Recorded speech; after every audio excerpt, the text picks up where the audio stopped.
자, 오늘 말씀은 요한계시록 3장 1절에서 6절 말씀을 통해서 사대교회에 보내시는 편지의 내용을 살펴보도록 하겠습니다. 오늘 말씀의 제목을 내가 도둑같이 이르리니 이렇게 정해보았습니다. 요한계시록은 교회의 승리를 통한 하나님의 약속을 성취하신 내용을 증거한다 그랬습니다. 그래서 요한계시록은 예수 그리스도의 계시다 이렇게 정리를 했고, 이걸 다른 말로 하면 예수 그리스도께서 예수 그리스도에 대해서 보여주시는 거죠. 그래서 예수님께서 지상 사역을 마치시고 지금은 보이지 않죠. 부활 승천하셔서 하나님 보좌 우편에 앉아 계시는데, 그분이 당신이 하신 약속을 이루시는 것을 보여주시는 거예요. 미리. 예수님이 하시는 천상에서 계시지만 그분이 하시는 사역을 이루어지는 내용을, 이루시는 내용을 미리 보여주시는 내용이 돼요. 예수님께서 이제 보여주시는데, 본 것, 그 다음에 지금 있는 것, 그 다음에 장차 일어날 일을 보여주신다고 했어요. 그 중에서 저희가 지금 2장 1절로 3장까지는 아시아에 있는 7교회, 당시에 아시아에 있는 7교회에게 그에 대해서 본 것을 지금 기록해 하셨어요. 그래서 무슨 내용이냐, 무엇을 보게 하셨느냐, 바로 아시아에 있는 7교회를 지금 예수님께서 보이진 않지만 천상에서 보살피고 싸움에서 이기게 하신다 하시는 주님을 계시하고 있다 그랬습니다. 예수님께서 지상에서 33년간 사역을 하시고 죽으시고 부활 승천해서 지금 하나님 보좌 우편에 올라가셨다고 했잖아요. 그런데 예수님께서 가시기 전에 약속하신 것이 있어요. 그게 몇 가지인데, 중요한 것이 첫째는 내가 성령을 너희에게 보내주겠다. 그렇죠? 보혜사 성령을 보내주시겠다. 그래서 성령이 너희에게 오시면 너희가 권능을 받고 예루살렘과 온 유대와 사마리아 땅까지 이르러서 내 증인이 되게 해주시겠다. 다시 말하면 예수 그리스도를 증거하는 증인이 되게 해주시겠다. 그리고 마태복음 16장에 보면은 음부의 권세가 내 교회를 이기지 못하리라. 다시 말하면 예수님의 교회를 어떻게 한다고요? 이기지 못하도록 지켜주신다는 내용이죠. 그렇죠? 그다음에 가장 마지막에 하신 약속이 뭐예요? 내가 지금 올라가는데 올라가심을 본 그대로 다시 오신다는 거예요. 지금 예수님의 약속이 이루어지고 있잖아요. 이루어졌고 이루어지고 있어요. 왜? 성령 오셨잖아요. 성령 강림했죠? 그래서 진리를 깨닫게 해서 제 아들로 하여금 복음을 증거하게 해서 예수님의 증인이 됐잖아요. 그렇죠? 그래서 실제로 땅끝까지 지금 예수님을 증거하는 증인으로 살아가서 교회가 지금 생기고 있고, 그렇게 해서 생겨난 교회를 지금 우리가 보고 있고, 내가 바로 교회잖아요. 그렇죠? 교회를 지금 예수님께서 어려움 가운데 있지만 지금도 음부의 권세가 해하지 못하도록 지키고 계신다는 거죠. 자, 가장 마지막 우리의 소망인 것이 뭐예요? 내가 다시 온다는 거예요. 다시 온다는 의미는 나의 완벽한 승리예요. 그리고 나를 괴롭게 하거나 대적하거나 핍박하는 세력들은 심판이에요. 그러니까 가장 중요한 약속이라고 봐야 되죠. 자, 그런데 주님이 가신 지가 지금 벌써 거의 2000년이 됐죠. 그렇죠? 2023년이니까 서기 지금. 그런데도 주님은 지금 안 오고 계세요. 근데 그 주님이 하신 말씀을 지키고 살아가고 있는 이 교회들, 근데 어려움 가운데 있는 거예요. 그런데 그 교회를 지금 편지를 통해서 예수님께서 위로해 주시고 소망을 주셔서 이기게 하시는 내용이라고 했어요. 자, 우리가 지금 편지를 살펴보고 있는데 에베소 교회부터 서머나, 버가모, 두아디라까지 지난번 4번째 교회까지 살펴봤습니다. 오늘은 5번째 교회는 사대 교회예요. 7교회 가운데 벌써 지금 5번째 교회인데, 이 사대교회는 상당히 고지대에 있는 도시예요. 당시 리비아 왕국의 수도였다고 해요. 고대. 그러다가 나중에 이제 그 로마의 통치를 받게 되죠. 그래서 로마의 하나의 속국이 되어버리는데, 아시아에 있는 하나의 속국이죠. 여기는 고지대이기 때문에 천연적인 요새라고 그래요. 그러니까 누가 쳐들어와도 쉽게 함락되지 않는 천연적인 요새예요. 근데 역사적으로 보면 이 사대 도시는 딱 2번이 점령됐다고 해요. 2번. 천연 요새지만. 그 첫 번째가 우리가 잘 아는 파사의 고레스 왕. 바벨론 멸망시키고 파사가 등장했는데, 그 파사의 고레스 왕, BC 한 500 몇 년 되죠. 그때 한번 점령당했고, 그 다음에 헬라의 안티오쿠스 황제에 의해서 점령을 당했다고 해요. 근데 그 천연적인 요새가 방심하다가 순간적으로 방심하다가 점령을 당했다고 하는데, 오늘 내용하고도 관련이 있어요. 굉장히 사대교회는, 그 사대 지역은 아주 부자 도시였어요. 아주 부유했어요. 풍요 모자란 것이 별로 없죠. 근데 오늘 보면은 사대교회 편지를 보시면 상당히 책망을 많이 받아요. 칭찬이 별로 없어요. 여기는 다른 지역에 비해서. 자, 3장 1절에 보시면 편지 보내시는 일을 첫 번째 이제 소개합니다. 지금 편지에 보면 형식이 거의 비슷하죠. 편지를 보내시는 일을 소개하고 칭찬하고 책망하고 경고하고 공고하고 그 다음에 약속해주고 이런 내용으로 되어 있잖아요. 여기도 마찬가지예요. 자, 1장 보시면 사대교회 사자에게 편지하라. 하나님의 7영과 7별을 가지신 이가 이르시되. 자, 어떻게 이 편지를 보내시는 분을 소개하고 있냐면 하나님의 7영과 7별을 가지셨다 이렇게 말했어요. 7별을 가졌다. 이것은 이미 앞에 설명이 되어 있어요. 1장 계시록 1장 16절 그 다음에 20절 2장 1절 이렇게 나와 있죠. 그래서 여기는 자체에서 설명이 되어 있습니다. 자, 1장 16절을 잠깐 보면 그의 오른손에 7별이 있고 이게 지금 인자의 형상을 묘사할 때 나온 거죠. 그 다음에 1장 20절 내가 본 것은 내 오른손에 7별의 비밀과 7별 나오죠. 또 7금초대라. 7별은 7교회의 사자요. 그러니까 7별 여기에 대해서는 설명을 해놨어요. 7교회의 사자라고 설명을 해놨어요. 그 다음에 2장 1절에 보면 에베소 교회의 사자에게 편지하라. 오른손에 있는 7별을 붙잡고 여기 나오죠. 그러니까 주님은 어떤 분이냐면 7별을 붙잡고 계시는 분이다. 이렇게 말했어요. 그러니까 이건 이제 7교회의 사자를 내가 지금 붙잡고 있다. 그 오른손에다가 주님의 강한 오른손에 7별을 붙잡고 있다. 7교회의 사자를 붙잡고 있다. 이렇게 보시면 돼요. 자, 7교회의 사자. 여기서 사자라는 것은 이제 보통 천사, 그렇죠? 또는 이제 메신저 이렇게 봐요. 여기는 이제 그 메신저를 전하는 자 또는 천사로 보통 많이 쓰는 단어예요. 이 사자란 말이. 그래서 여러 가지 의미가 있지만 여기서 말하는 사자는 하나님의 일꾼으로서, 그렇죠? 천사는 하나님을 대표하는 거잖아요. 천국을 대표하는 것이기 때문에 하나님을 대표해서 하나님의 일꾼으로서 뭔가 하나님이 주시는 메시지를 전해주는 메신저죠. 메신저예요. 그래서 그 메시지를 통해서 하나님의 뜻을 전하고 그 교회를 어떻게 해요? 가르치고 지키고 보호하는 일을 하는 존재 이렇게 보시면 돼요. 그걸 누가 붙잡고 있다고요? 예수님이 붙잡고 있다는 내용이에요. 그 다음에 하나님의 7영을 가졌다. 이것도 마찬가지예요. 7영. 이게 계시록 1장 처음 보면 4절에 나와 있지 않을까요? 볼까요? 요한은 아시아에 있는 7교회에 편지하노니 이제도 계시고 전에도 계셨고 장차 오실 이와 이건 하나님에 대한 소개고 그의 보좌 앞에 있는 7영과 여기 보면 그 하나님의 영광스러운 보좌 앞에 7영이 있다고 그랬어요. 7영과 그 다음에 이제 예수님 나오죠. 예수님으로 말미암아 은혜와 평강이 너희에게 있기를 원하노라 이렇게 축원했잖아요. 자, 하나님과 7영과 그 다음에 죽은 자들 가운데서 다시 나신 먼저 나신 예수 그리스도로 말미암아 은혜와 평강의 있기를 축원하는 내용이잖아요. 그러니까 이게 성격을 보면은 하나님 나오고 7영 나오고 예수님이 나와요. 그럼 누구 했어요? 7영이. 하나님과 동등한 위치에 있는 지금 세 존재를 지금 말했잖아요. 그러니까 짐작을 해보시면 7영이 무엇인가를 대충 알 수 있죠. 그렇죠? 그러니까 하나님과 동등한 권세와 능력과 어떤 가지고 있는 존재라는 것을 알 수 있어요. 좀 더 이제 알아보려면 4장 5절에 보면 이런 말씀이 있어요. 계시록 4장 5절. 보좌로부터 번개와 음성과 우레소리가 나고 보좌 앞에 켠 등불 7이 있으니 아까 하나님의 보좌 앞에 있는 7명이 나왔잖아요. 그 보좌 앞에 켠 등불 7이 있어요. 환하게 핀 그 등불이 있는데 이는 하나님의 7영이라. 역시 말하죠. 하나님의 7영인데 여기는 뭘로 표현했어요? 보좌 앞에 켠 등불 7이다. 뭔가 하나님 앞에 있는 거예요. 그러니까. 그렇죠? 이거 좀 더 잘 알아보기 위해서 한 구절만 찾아볼게요. 5장 6절. 계시록 5장 6절 보면 내가 보니 보좌와 내 생물과 장로들 사이에 한 어린 양이 서 있는데 자, 죽임을 당하신 어린 양. 예수님 말씀하죠.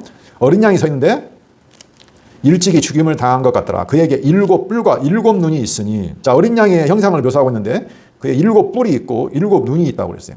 이 눈들은 온 땅에 보내심을 받은 하나님의 7영이더라. 자, 예수님을 묘사하고 있는데 어린 양 형상을 묘사하고 있는데 7눈이 있어요. 근데 이 눈은 뭐라고 했어요? 하나님의 7영이라고 그랬어요. 근데 그 7영은 뭐 한다고요? 이 눈들은 온 땅에 보내심을 받은 하나님의 7영이다. 자, 그러면 이제 거의 짐작이 되죠.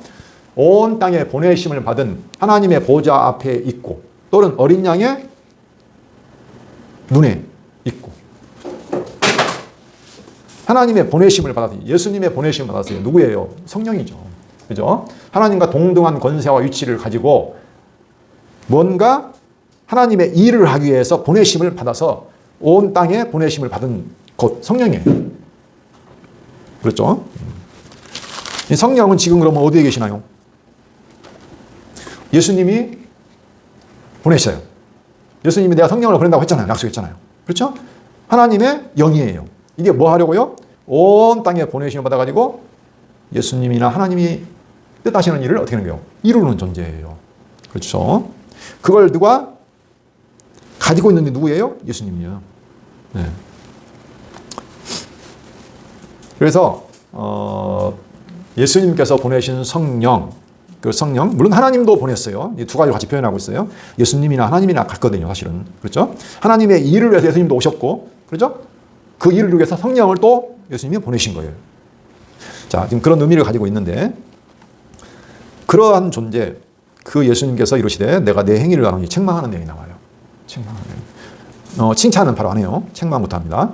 내가 내 행위를 나누니 내가 살았다는 이름은 가졌으나 죽은 자로다. 무서운 말이에요. 내가 살았다는 이름은 있어요. 이름은 가졌으나 내가 죽은 자다. 이렇게 선언해요. 죽었다는 거예요. 너는 일깨어, 좀 더 볼게요.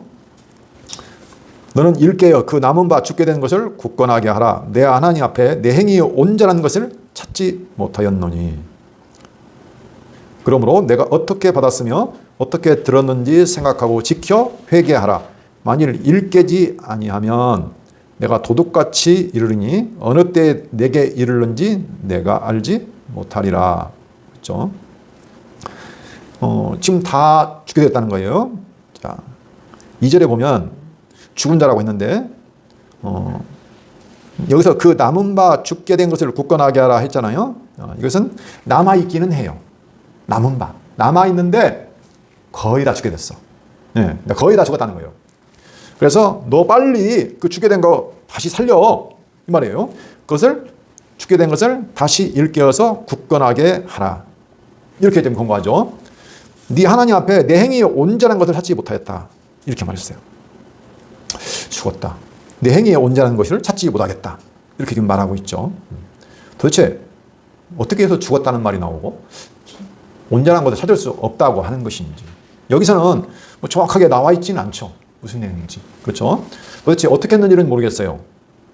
그러나 그것은 그 뒤에 보면 좀 짐작할 수 있어요. 그 뒤에 볼까요? 자, 4절 보세요. 그러나, 자, 반전이죠. 그러나 사대에 그 옷을 더럽히지 아니한 자 몇 명이 내게 있어 흰 옷을 입고 나와 함께 다니리니 그들은 합당한 자인 영광. 여기 이제 반대가 나오잖아요. 그렇죠? 여기는 아까는 온전한 것을 찾을 수가 없다고 했는데 여기는 합당한 자라고 있어요. 그들은 합당한 자라고. 그리고 앞에는 죽었다고 했어요. 그렇죠? 죽었다. 이름만 있지? 죽었어. 근데 여기 보면 뭐라고 했어요? 그 옷을 더럽히지 아니한 자라고 표현했어요. 그러면 이걸 유추해 보면 앞에 말한 죽었다는 존재는 행위의 온전한 걸 하지 못했다는 것은 옷을 어떻게 했다는 거예요? 더럽혔다는 거죠. 그렇게 생각할 수 있는 거잖아요. 반대로 말하기 때문에. 그렇죠? 옷을 더럽혔다. 그리고 행위의 온전한 걸 찾을 수 없다. 죽었다. 과연 무엇을 말하는 것일까는 우리가 전체적으로 조금 살펴봐야 할 필요가 있어요. 우리가 지금 7개를 쭉 보고 있잖아요. 근데 7개를 보면 그 주님이 책망하시는 내용이 있고 칭찬하는 내용이 있어요. 그렇죠? 근데 거기에다 보면 여러 가지 행위가 나와 있어요, 사실은. 그러니까 뭐 그거와 별개로 동떨어진 것은 아니에요. 이미 다 앞에서 말했거나 뒤에서 말하고 있는 행위라고 봐야 돼요. 그렇죠? 그러면 그걸 한번 잠깐 살펴보고 도대체 어떤 행위를 그러면 말하는 것일까를 한번 볼게요. 자, 그 앞에 두아디라 교회를 한번 보면 2장 19절 보면 앞에 지난 시간에 배웠던 거예요. 내가 내 사업과 사랑과 믿음과 섬김과 인내를 나누니 내 나중 행위가 처음 것보다 많다. 어떤 행위예요? 사랑, 믿음, 섬김, 인내. 네. 이것이 지금 칭찬하는 거죠? 처음보다 많아졌다. 그렇죠? 그 다음에 26절 이기는 자와 끝까지 내 일을 지키는 자. 자, 끝까지 내 일을 지킨다. 주님의 증거를 간직한다 라고 지난번에 말했죠. 주님이 하신 일은 뭐라고요? 예수님이 자기를 증거한다 라고 말했어요. 내가 하나님의 약속대로 오신 그리스도다. 이걸 증거하는 것이 예수님의 일인데 그것을 잘 간직하고 지키는 일을 하는 자는 뭐 권세를 주신다고 했잖아요. 이런 것이 쉽게 말하면 온전한 행위라고 봐야죠. 그렇죠? 버가목교회 그 전에 보면 2장 13절 내가 어디에 사는지를 내가 아노니 거기는 사탄의 권자가 있는 데라 내가 내 이름을 굳게 잡아서 내 충성된 증인 안데바가 너희 가운데 곧 사탄이 있는 곳에 죽임을 당할 때도 나를 믿는 믿음을 저버리지 아니하였다. 칭찬이죠? 어떻게 칭찬해요? 내 이름을 굳게 잡아 충성된 증인 그리고 나를 믿는 믿음을 저버리지 아니하였다. 그러니까 예수 그리스도의 이름을 꽉 붙잡고 예수를 믿는 믿음을 저버리지 아니고 그것을 위해서 그걸 증거하기 위해서 목숨까지 잃어버렸던 그 사실을 말하고 있잖아요. 그렇죠? 이런 것들이 그러니까 행위라고 봐야 돼요. 예수님이 칭찬하시는데요. 서머나 교회 2장 10절 보시면 너는 장차 받을 고난을 서머나 교회는 칭찬을 많이 받은 교회예요. 그래서 너는 장차 받을 고난을 두려워하지 말라 볼지어다 마귀가 장차 너희 가운데서 몇 사람을 오게 하든지 시험을 받게 하리니 너희가 10일 동안 환난을 받으리라. 내가 죽도록 충성하라. 그리하면 내가 생명의 관을 내게 주리라. 서머나 교회 내가 너 환난과 궁핍을 안다. 실상은 내가 부유한 자라고 했잖아요. 고난을 받아요. 시험 받아요. 환난을 받아요. 그런데 죽도록 충성해요. 왜? 주님 때문에. 그렇죠? 그렇게 하는 것은 쉽게 말하면 온전한 행위라는 의미예요. 그렇죠? 이렇게 이제 짐작을 해보는 거예요. 에베소 2장 2절. 처음 에베소 교회죠. 내가 내 행위와 수고와 인내를 알고 다시 내가 내 행위와 수고와 내 인내를 알고 또는 악한 자들을 용납하지 아니한 것과 나오죠. 그 다음 3절 내가 참고 내 이름을 위하여 견디고 게으르지 아니한 것을 아노라. 자 여기 보면 수고, 인내, 그 다음에 용납하지 않고 그 거짓들을 쫓아내는 거, 그 다음에 참고 견디는 거죠. 그 다음에 내 이름을 위하여 예수님의 이름을 위하여 견디고 게으르지 아니한 것. 자 이런 것들이 전반적으로 보면 우리가 봤던 어떤 그 주님이 칭찬하시는 온전한 행위라고 볼 수 있어요. 자 우리가 아직 보진 않았지만 빌라델피아 교회를 잠깐 보면 그 뒤에 3장 8절을 보면 이제 다음에 공부할 빌라델피아 교회 나오는데 거기도 나와 있어요. 볼지어다 내가 내 앞에 열린 문을 두었을 때 능히 닫을 사람이 없으리라. 내가 내 행위를 아노니 지금 빌라델피아 교회 말하는 거예요. 내가 작은 능력을 가지고서도 내 말을 지키며 내 이름을 배반하지 아니하였다. 자 능력은 없지만 내 말 예수님의 말을 잘 지키고 간직하고 내 이름을 배반하지 아니하였다. 그랬어요. 10절 내가 나의 인내의 말씀을 지켰은즉 내가 또한 너를 지켜 시험의 때를 면하게 한다. 인내의 말씀. 인내, 오래 참음의 말씀이라는 거예요. 왜 예수님의 말씀을 인내의 말씀이라고 했을까? 인내라는 것은 힘들게 견디고 참아내는 거잖아요. 행복하고 즐거운 말씀이 할 텐데 왜 인내의 말씀이라고 했을까? 그죠? 11절 내가 속히 오르니 내가 가진 것을 굳게 잡아 아무도 내 멸관을 빼앗지 못하게 하라. 그 교회가 가지고 있는 것이 있어요. 이미 간직하고 받은 것이 있어. 그것을 굳게 잡으라는 얘기죠. 자 이렇게 쭉 보면 자 여기서 말하는 온전한 행위 이것이 무엇을 말하는가를 대충은 짐작할 수가 있어요. 근데 전반적으로 분위기가 뭐냐면 뭐 고난을 받는 것, 참아내는 것, 그렇죠? 인내하는 것 또는 막 죽음까지 당하는 것 이런 것들이 전반적으로 포함되어 있어요. 예, 힘든 거예요. 쉽게 말해보니까. 그렇죠? 자 그러면 여기 편지를 보내는 사도 요한은 과연 어떻게 했는가? 그걸 보면 훨씬 더 잘 알 수가 있을 거예요. 자 여기 편지를 지금 쓰고 있는 요한계시록을 쓰고 있는 사도 요한은 자기에 대해서 말하고 있는데 1장 2절을 보면 이렇게 나와 있어요. 요한은 하나님의 말씀과 예수 그리스도의 증거 곧 자기가 본 것을 다 증언하였느냐. 자, 하나님의 말씀과 예수 그리스도의 증거 그가 본 것을 다 증언했다고 그랬죠. 그리고 9절에 보면 나 요한은 너희 형제예요. 지금 이 편지를 받고 있는 그 교회들의 똑같은 형제라는 거예요. 예수의 환난과 나라와 참음에 동참하는 자라. 하나님의 말씀과 예수를 증언하였으므로 반모라는 섬에 있었더니. 요한이 하는 일이 뭐라고 나와 있잖아요. 그렇죠? 전부 다 마찬가지예요. 환난과 나라와 참음에 동참하는 자예요. 그리고 뭐 때문에? 하나님 말씀과 예수를 증거하기 때문에, 증언하기 때문에. 그렇죠? 동참한다고 했죠? 그러면 누가 먼저까지 동참한다고 했을까요? 요한은? 예수님이 먼저 하셨어요. 예수님이 먼저 그걸 했다고요. 자, 계시록 3장 21절 거기 보시면 지금 그 라오디게아 교회에 보면 마지막 부분에 나와 있는 거예요. 이기는 그에게는 내가 보좌에 함께 앉게 하여 주기를 내가 이기고 아버지 보좌에 함께 앉은 것과 같이 하리라. 이기는 자는 내가 이기고 아버지 보좌에 앉아 있는 것과 같이 지금 현재 내가 하나님 보좌 옆에 앉아 있는데 이기고 똑같이 내 보좌에 함께 하여 준다고 했어요. 예수님은 어떻게 이겼을까요? 이게 중요한 거예요. 예수님은 지상에 있을 때 고난받았잖아요. 그렇죠? 하나님 말씀에 순종했죠? 인내했죠? 결국 십자가 가지고 죽었잖아요. 그렇죠? 좋은 걸 받은 건 아니에요.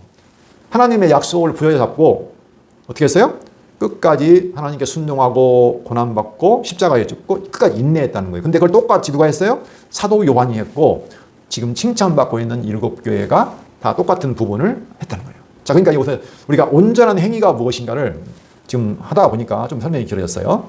여기서 말하는 온전한 행위는 바로 그런 거예요. 근데 반대로 말하면 사도교회는 이미 죽었다고 했어요. 거의 죽었다고 그랬어요. 남아있는 게 거의 없어. 그렇다는 것은 그 행위가 지금 없다는 거예요.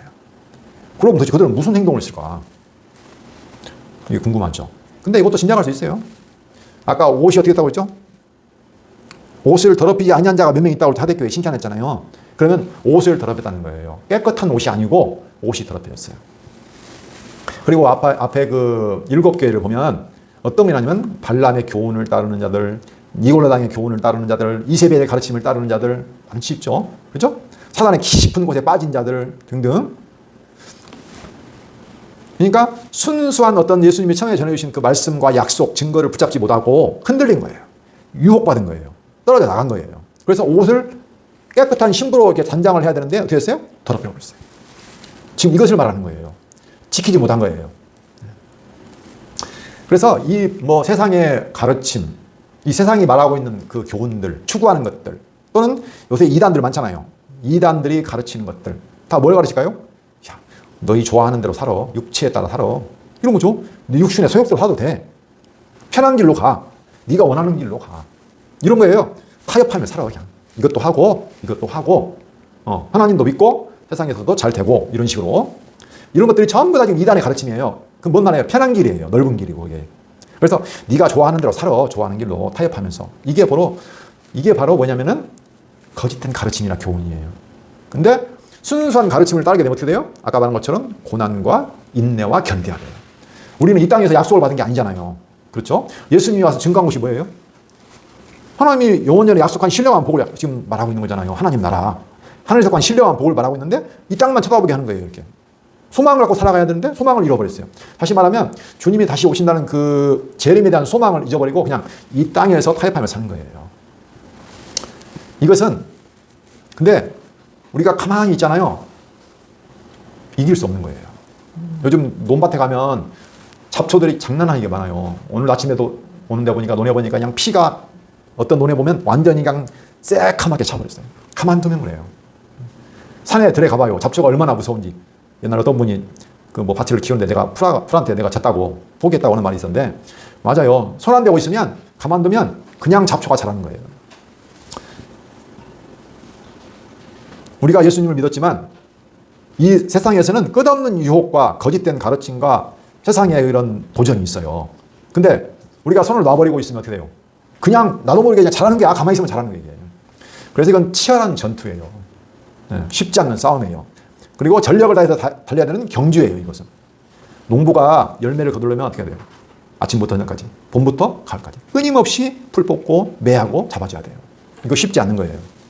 근데 손 놓고 그냥 자는 거야. 그러면 자기가 모르게 가두라 이게. 그래서 뭐라고 했어요? 그렇지만 회개해야 돼. 너들. 일 깨야 돼. 일 깬다는 말은 좀 어려운 말인데 일어나라, 깨어나라. 이걸 합친 말이에요. 다시 일어나, 깨어나. 그래서 일 깨라는 말이에요. 좋은 말이네요. 보니까 한마디로 여러 가지 일을 표현하고 있어요. 일 깨라는 거예요. wake up, 일어나라. 그리고 깨어서 빈틈없이 살피라는 얘기예요. 예, 그런 의미가 있어요. 이게. 그렇지 않으면 나도 모르게 끌려간다는 거예요. 그래서 또 어떻게 하고요? 굳건하게 하라. 네가 받은 거 어떻게 받았는지 알잖아. 처음에 받은 거 알잖아요. 네가 처음에 받은 그 진리 알잖아. 약속. 그걸 어떻게 해요? 꽉 붙잡으라는 거예요. 아주 강하게 흔들리지 않도록 지키라는 거예요. 굳건하게. 그렇지 않으면 어떻게 된다고요? 경고가 나와요. 내가 도둑같이 이르리니 어느 때 내게 이르는지 내가 알지 못하리라. 자, 도둑은 언제 옵니까? 대낮에 오는 도둑은 별로 없죠. 언제 와요? 밤에 와요. 사람들은 밤에 뭐 하죠? 잠자죠. 예. 잠자는 사이에 도둑이 오는데 누가 알겠어요? 아무도 모르죠. 근데 잠 안 자고 깨는 사람은 알아요. 예. 그래서 이 도둑같이 온다는 것은 여러 가지 성경에 나와 있어요. 마태복음 24장, 마가복음 13장, 누가복음 12장. 또 계시록 16장 10을 보면은 이 도둑같이 온다는 비유를 예수님이 수없이 많이 했어요. 내가 인자가 온다. 오는데 어떻게 한다? 잠자고 있으면 안 된다는 거예요. 깨어 있으라고. 그 비유를 여러 가지로 들었어요. 자, 마가복음 24장 43절 거기를 한번 볼게요. 다 보면 좋겠지만 다 볼 수는 없고 비슷하니까 24장 43절.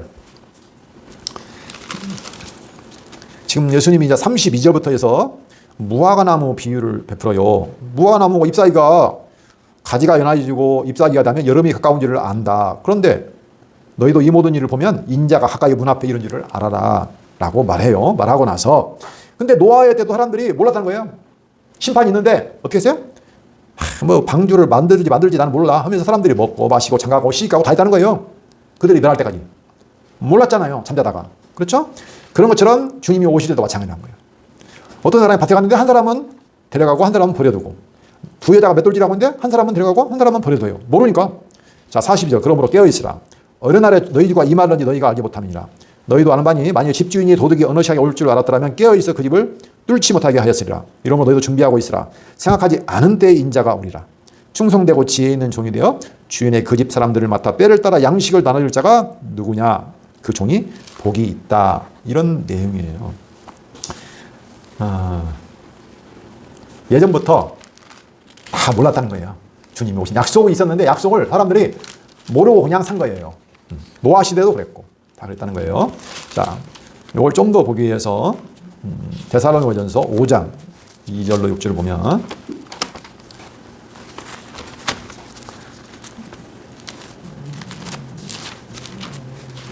데살로니가가 어디 갔나요? 데살로니가전서 5장 2절로 6절. 주의 날이 밤에 도둑같이 이를 줄을 너희 자신이 자세히 알기 때문이라. 그들이 평안하다 안전하다 할 그때 임신한 여자에게 해산의 고통이 이름과 같이 멸망이 갑자기 그들에게 이르니 결코 피하지 못하리라. 형제들아 너희는 어둠에 있지 않냐며 그날이 도둑같이 너희에게 임하지 못하리니. 그러니까 너희 형제들은 지금 어둠에 있는 사람들이 아니라는 거예요. 너희는 다 빛의 아들이요 낮의 아들이라. 우리가 밤이나 어둠에 속하지 아니하나니 그러므로 우리는 다른 이들과 같이 자지 말고 오직 깨어 정신을 차릴지라. 그래서 어떻게 그러면 잠자지 말고 우리는 낮의 아들이니까 빛의 아들이니까 깨어서 정신을 차려야 되냐. 거기 18절에 보니까 뭐 정신을 차리고 믿음과 사랑의 호심경을 붙이고 구원의 소망의 투구를 쓰자. 무장하라는 얘기예요. 다시 믿음과 사랑의 호심경을 붙이고 구원의 소망의 투구를 머리다 쓰고. 그렇죠? 하나님이 우리를 세우시면 노하심에 이르게 하시냐뇨 오직 우리 주 예수 그리스도로 말미암아 구원을 받게 하심이라. 그렇죠? 그렇게 해서 믿음과 사랑과 소망의 무장. 그렇죠? 네. 그것이 없으면 어떻게 돼요? 다 넘어지는 거예요. 베드로후서 3장 10절.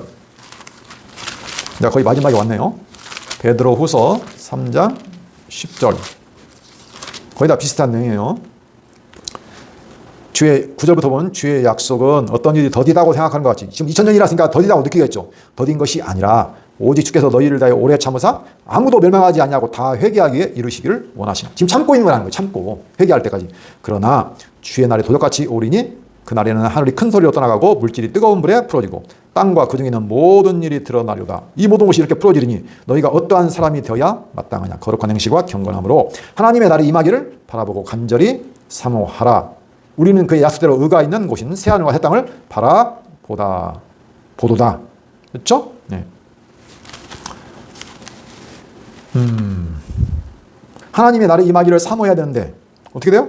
약속이 이루어지지 않으니까 안 오니까 어떻게 희미해지고 그냥 졸고 있는 거야. 꾸벅꾸벅 졸고 있어요. 잠자고 있어요. 네. 그러면 언제 올지 모르게 주님이 오신다라고 경고하고 있죠. 도둑같이 온다는 거예요. 자, 그러면 이제 마지막 약속을 한번 보겠습니다.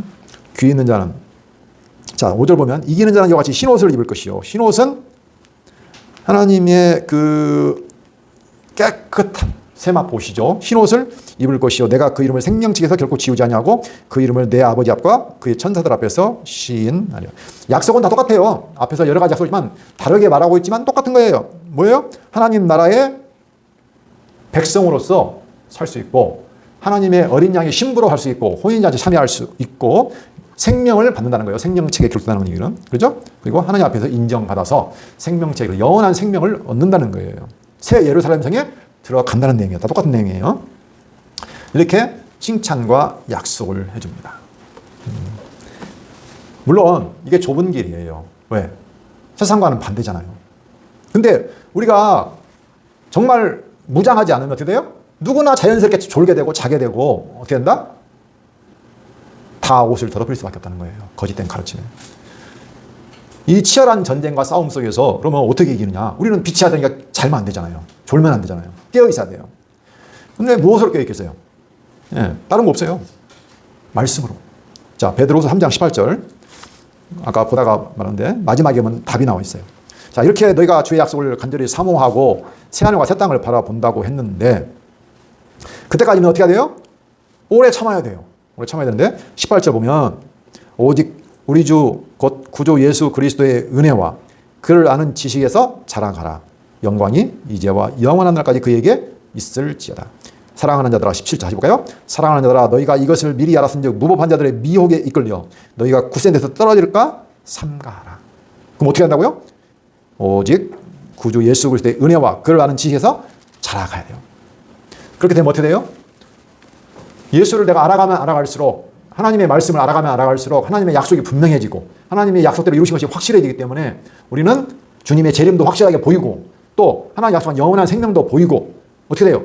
그러니까 깨어질 수가 있죠. 견딜 수가 있는 거예요. 세상에서 힘들어도 다 견디고 참아내고 예수님께서 참아내고 약속을 받은 것처럼 우리도 그럴 수 있다는 거예요. 다른 방법이 없어요. 자, 그렇지 못하면 옷을 더럽히고 어떻게 된다? 성 밖에 있는 자들, 둘째 사망에 떨어지는 자들이 된다는 거예요. 자, 기도하겠습니다. 살아계신 하나님 아버지 감사합니다. 저희들 하나님과 예수 그리스도께서 온 땅에 보내셔서 저희 성도들을 보살피고 가르치고 지키게 하신 성령이 아니면 누구나 졸 수밖에 없고 헤맬 수밖에 없습니다. 그러나 오늘 이렇게 말씀을 통해서 성령을 통해서 듣게 하시고 그로 말미암아 다시 한번 주의 약속의 소망, 주님의 강림의 소망, 하나님의 영원한 하나님 나라에 대한 소망을 간직하게 하시고 소망을 갖고 이 땅에서 참고 견디며 약속을 바라며 살아갈 수 있는 은혜를 주시니 감사합니다. 끝까지 붙잡고 이길 수 있도록 인도하여 주시옵소서. 예수 그리스도 이름으로 기도합니다. 아멘.